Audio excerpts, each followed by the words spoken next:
Bonjour à toutes, bonjour à tous, bienvenue au comptoir de Comme toujours. Comme toujours, vous le savez, c'est une émission consacrée au patrimoine vivant, au savoir-faire d'hier et d'aujourd'hui. Et aujourd'hui, mesdames et messieurs, nous allons parler du train le plus célèbre de Vendée, j'ai nommé le CVF, ou le CFV, pardon, chemin de fer de Vendée.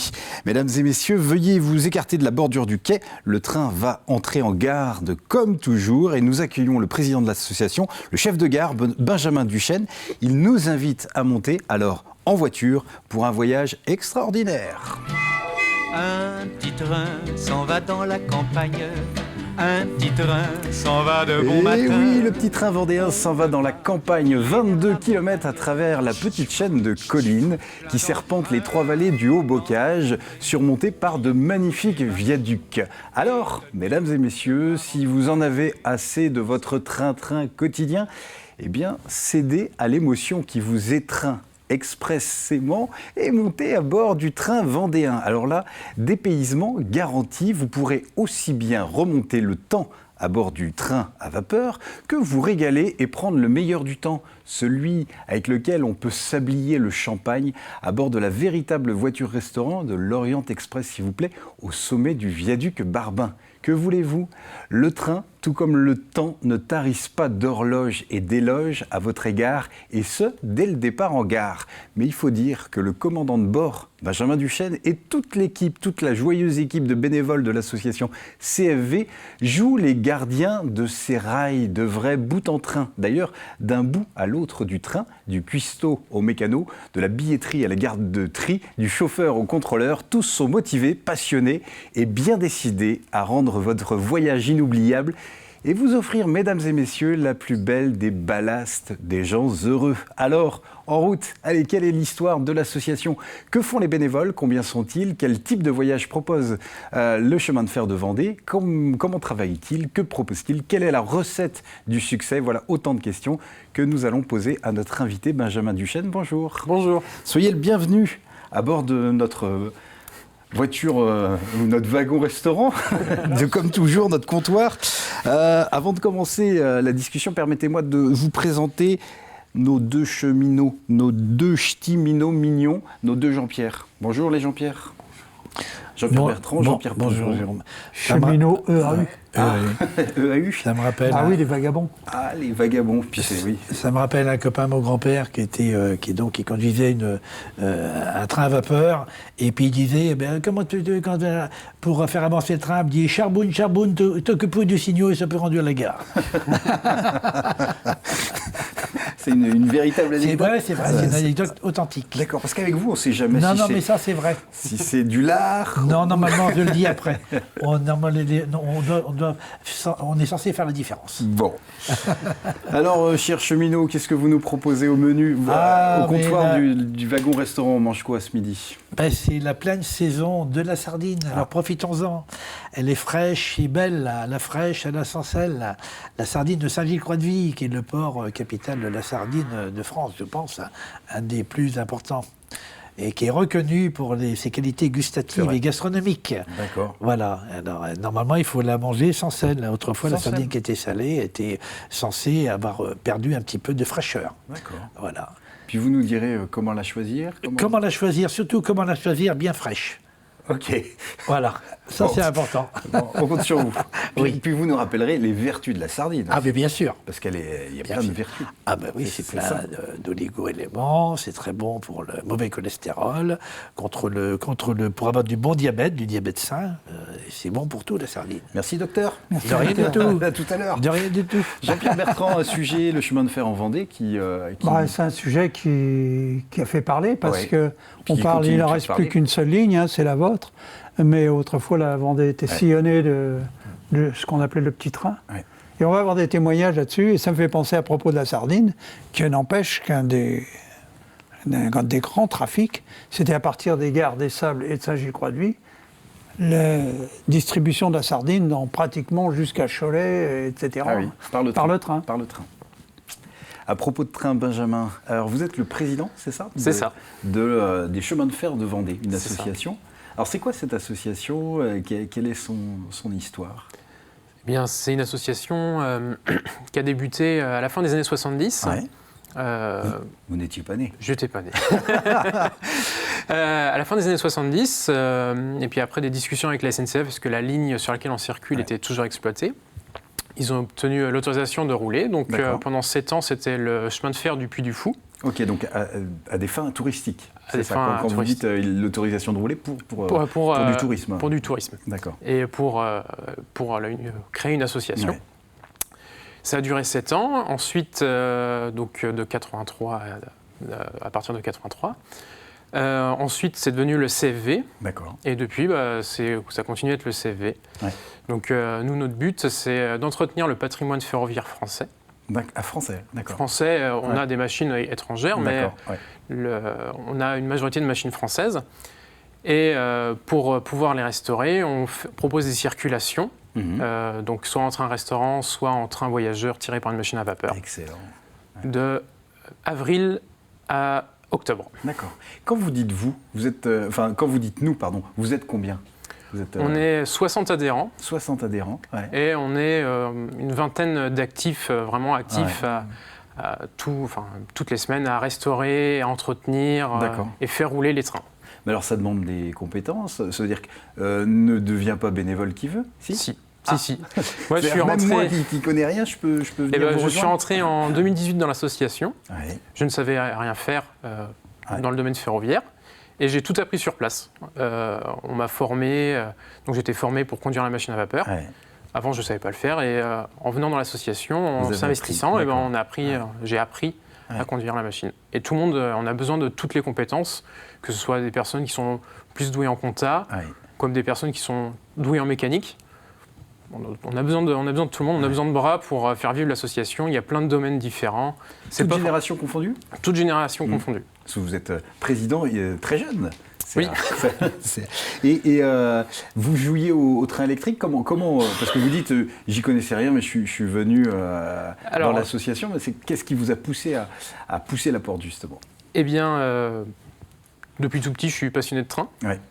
Mon arrière-grand-père était chauffeur sur le Petit Anjou, donc une autre ligne dans l'Anjou, en fait. Il y avait un héritage familial. Il y avait un héritage familial, voilà. Ouais. Et donc, toujours passionné de train. Et puis, un jour, je suis allé à une exposition de trains miniatures, justement, aux Herbiers.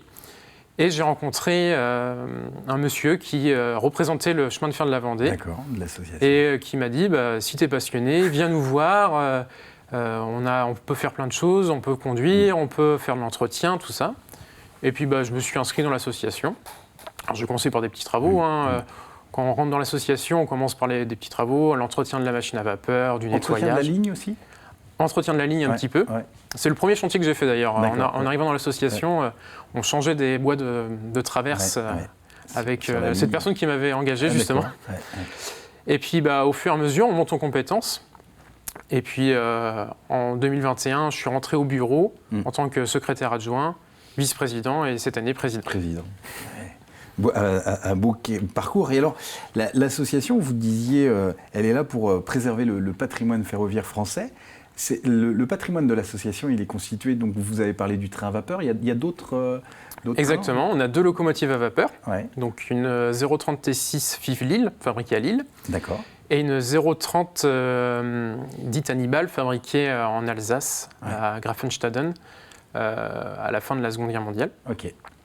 On a aussi des locomotives diesel, donc les fameuses BB 63000, très connues pour les omnibus partout en France. Citadin plutôt. Citadin, voilà. On a tout un lot de locomotives diesel. Donc, grosses locomotives diesel, des plus petites, ce qu'on appelle des draisines. Et puis, on a aussi beaucoup de wagons.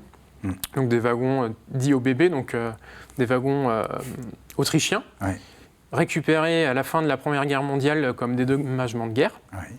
On a aussi nos voitures type Orient Express. Type Orient Express ? Type Orient Express, donc des CIWL, Compagnie internationale des wagons-lits, qu'on restaure, donc pour notre train-restaurant.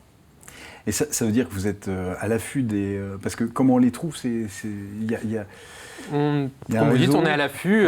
Il y a un réseau qui existe. On fait partie d'un collectif national qui s'appelle l'UNECTO. D'accord.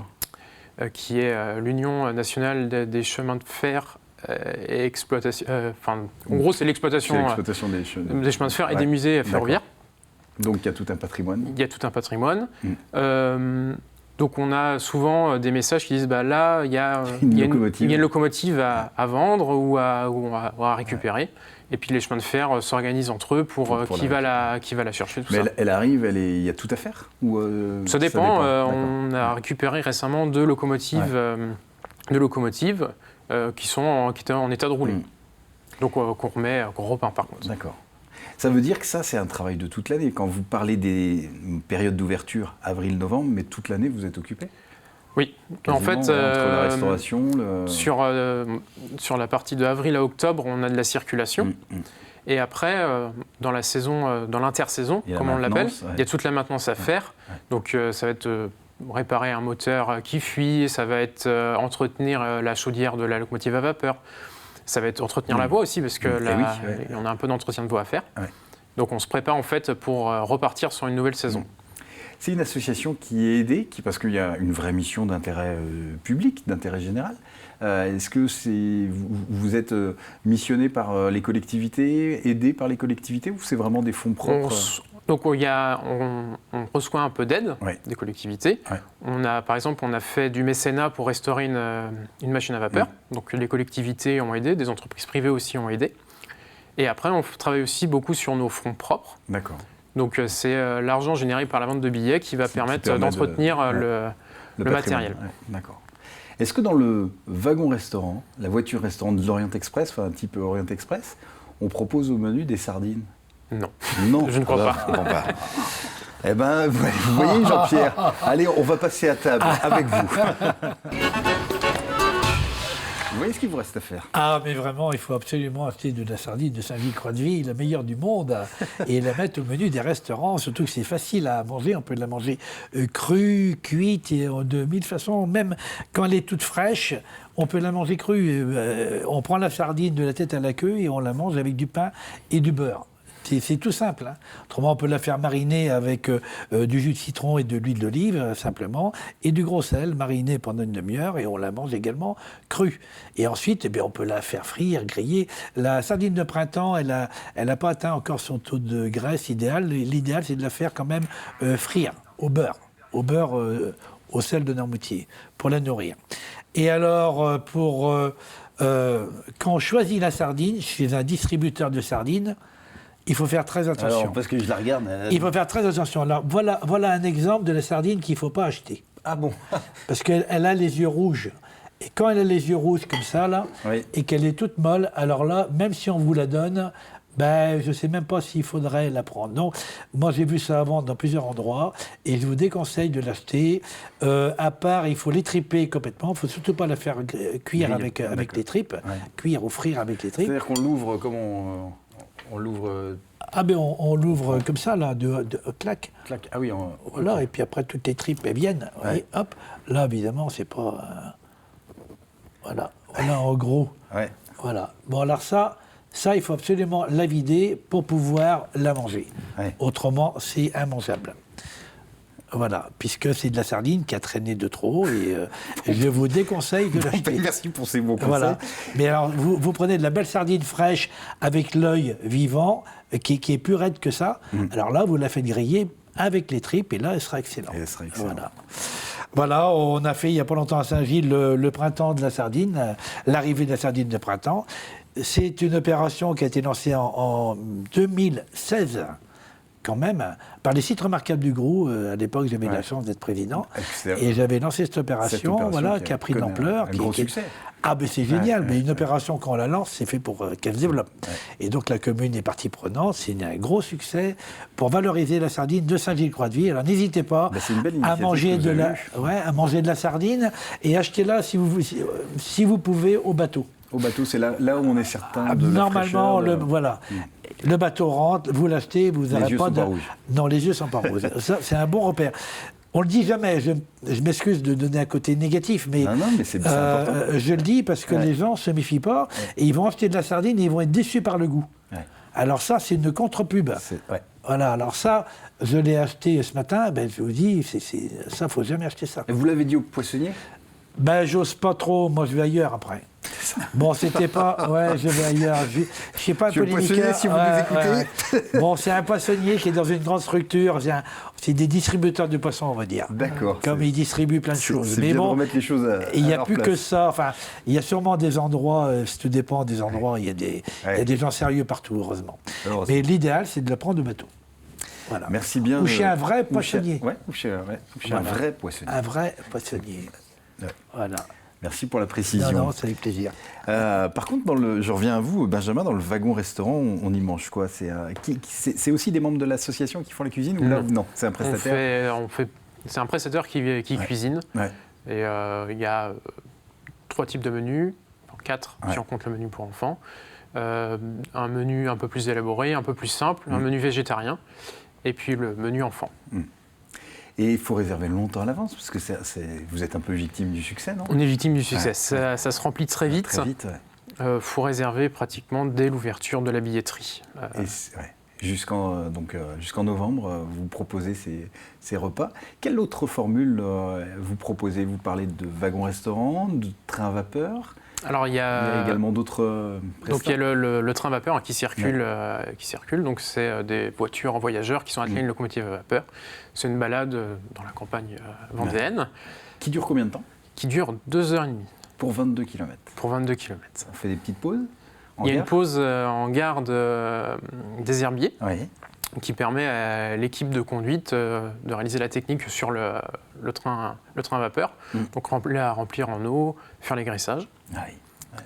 Donc voilà. Et on a développé aussi un partenariat avec les campings qui sont sur le bord de la ligne pour proposer des balades en autorail. Donc au départ du camping, au plus proche du camping, jusqu'aux Herbiers. D'accord. Autre prestation avec les écoles, également, non? On fait des événements spéciaux avec les écoles. Alors, avec les écoles de la commune de Saint-Laurent, il y a la semaine sans télé, où en fait on propose une balade en train. Une balade en train. Une balade en train, et on a fait des choses aussi pour... par exemple, les journées du patrimoine. On va faire visiter le dépôt pendant les journées du patrimoine. Et sur des événements comme ça, on a fait un train du Père Noël, on a posé des rails dans les rues de Saint-Malo-du-Bois. On avait un peu moins de 200 mètres de rails, et on faisait des allers-retours avec la locomotive à vapeur. Excellent. Sur l'initiative de Philippe Mindron. De Philippe Mindron, étonnant. Donc voilà, on essaie de proposer comme ça ponctuellement des petites animations qui permettent aussi de faire découvrir l'association sous un autre œil. Sous un autre œil, et puis pourquoi pas les inviter à rentrer après dans l'association. Exactement. Des stages, vous faites également On fait les stages cheminots d'un jour. Alors là, on fait quoi pendant... Eh bien, une personne qui souhaite découvrir l'association ou juste mieux connaître le travail du mécanicien. Il peut s'inscrire et puis il participe toute la journée à la conduite d'un train-restaurant. Donc ça commence le matin avec la préparation du train. Et puis ensuite, il est en cabine toute la journée avec l'équipe de conduite pour apprendre un peu plus sur le métier. Et à la fin, on lui remet un diplôme. D'accord. Donc voilà. Et ça s'adresse de l'enfant à l'adulte ou à toute personne. Toute personne intéressée. Alors enfant sous accompagnement, bien sûr. Mais pour l'instant, on a surtout eu des jeunes retraités qui veulent où on leur a offert. Ah oui, ça c'est une belle idée de cadeau. C'est une très belle idée de cadeau. Une belle idée de cadeau. Benjamin, vous êtes venu avec du matériel. Exactement. Expliquez-nous ce que vous nous avez apporté. Alors, je suis venu avec mes lunettes de chauffeur et mécanicien. Alors là, c'est quand vous prenez la casquette de chauffeur? C'est quand je prends la casquette de chauffeur. Authentique lunettes de la SNCF. Qui protège du chaud et du feu qu'il y a dans la machine à vapeur, et surtout des escarbilles. Donc les petites particules de charbon qu'on retrouve dans les fumées. Donc voilà. Et j'en profite, je pensais que c'était aussi pour le vent, mais il va à combien 30 km/h. Donc ça il y en a qui existaient pour les machines de ligne qui allaient beaucoup plus vite, mais elles n'ont pas du tout la même forme. elles sont plus aérodynamiques, on va dire. Il pourrait être chauffeur, pas toute voiture. Mon grand-père me posait la question de la différence qu'il y avait entre un train et une gare. Eh ben, le train va de gare en gare et la gare demeure mais ne se rend point. Oh là là, mais monsieur est philosophe. Sous ses lunettes de chauffeur de train, il y a un philosophe qui se cache. Autre objet important Autre objet important, le carré. Donc, alors ça sert à quoi? À réparer le train? Non. C'est le passe-partout. Ouais. Ça sert à ouvrir les portes, ouvrir certains capots, actionner certains équipements aussi dans les locomotives. Les éléments de sécurité sont parfois verrouillés avec ce carré-là. Ah, la montre à gousset. La montre à gousset. Toujours à l'heure? Elle n'a plus de piles. Si votre train a du retard? Non, et puis maintenant, il y a les téléphones portables. Mais ça fait partie du folklore. On en a pratiquement tous une. Ouais. Pour être toujours à l'heure. On essaye au maximum d'être à l'heure. Remonter le temps. Et remonter le temps. Ouais. Et l'un des éléments les plus importants... La clé à molette. La clé à molette. Parce qu'on fait énormément de réparations. Ouais. On fait énormément d'entretien. Et c'est l'élément qu'on a toujours dans la machine avec nous, parce que ça sert à tout dévisser. Et puis souvent, quand on arrive en gare, il y a des parties agressées, tout est boulonné, donc très utile. Et aussi pour l'entretien hors saison. Hors saison. Notre chef de gare nous attend, il va nous embarquer dans le train, mais le train a remonté le temps, pour nous parler du train d'hier. J'ai nommé Jean-Pierre Bertrand, c'est de bouche à oreille. Bonjour Jean-Pierre. Oui, mais c'est un autre temps. Hein. Alors justement, c'est prenant d'entendre les gens parler d'avant-guerre. C'est-à-dire vraiment le petit train, comme on l'appelait. Hein. Alors on va entendre d'abord Roland Peigné, qui est des Sables-d'Olonne, et qui se souvient du train entre les Sables et Talmont. Alors on va l'écouter parce que on passe d'un autre temps. Bon, on a hâte, on écoute. Et le petit train existait encore? Oui, qui faisait les deux casinos, quoi. Et il y avait le petit train de Talmont. Puis c'était rigolo parce que le train de Talmont, mais il allait jusqu'à Luçon. Et puis, au retour, la côte de Talmont, elle est dure à monter, très très dure la côte, pour monter sur les sables. Alors, vous savez, il y avait des Parisiens, alors comme bien entendu l'été, alors quand le train marchait pas vite, ben, on va descendre, puis on va pousser le train. Alors, il poussait le train tant qu'il marchait pas vite. Puis le chauffeur qui avait l'habitude, quand il était monté un peu plus haut, il tactionnait le bazar, puis il courait après le train. Mais là, c'était toujours plus malin que tout le monde. C'est un vrai folklore. Ah oui, oui. Mais c'est moins pire que ce qu'on va entendre maintenant. Bon, Albert Ligonière, lui, il était de Saint-Radégonde-des-Noyers. Oui. Il se souvient, alors, bon, là c'est pareil, je ne vais pas le dévoiler, on va l'entendre, mais d'une belle époque. Ouais. Quand on parle de 30, c'est déjà du supersonique. Oui. Non, on va écouter là. C'est autre chose. C'est à combien? On l'entend tout de suite. Et puis on allait quelquefois souvent à la mer aussi, en vélo. Ah oui. On suivait le petit train de Trieste, le petit tortillard là, qui marchait sur le bord de la route, il y avait une voie ferrée. Ah oui. Alors on suivait le petit tortillard en vélo à 20 à l'heure, à la queue leu-leu, parce qu'on était contents, hein, on suivait le vélo. Parce que la ligne de chemin de fer suivait la route. Ah oui. La ligne de chemin de fer était sur la banquette. Ce qui fait, lorsqu'on roulait en vélo, on roulait à côté du train. Alors, comme le train marchait à 20 à l'heure, en vélo, on arrivait à marcher à 20 à l'heure aussi. Alors, on arrivait à aller au bord de la plage, là-bas. Je parle à 17, 18 ans, c'est 15, 16 ans. Hein. Et la plage, vous alliez où, alors? Oh, l'Aiguillon, la Tronche, l'Aiguillon. Eh bien, il y a de la joie sur le plateau. Oui. Merci beaucoup, Jean-Pierre. Il n'y a pas de quoi, il n'y a pas de quoi. Ah là là, si vous saviez les pauses.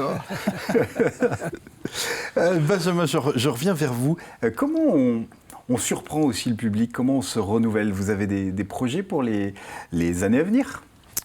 Oui, alors on a des projets pour les années à venir. Ouais. On a élaboré, il y a maintenant un an, un dossier qui s'appelle le CFV à 10 ans, où on a émis tous des hypothèses sur l'évolution du CFV, sur ce qui a été possible de faire, tout ça. Pour l'instant, c'est qu'un état de projet. On ne sait pas encore comment va évoluer l'avenir sur cette ligne, le CFV aussi.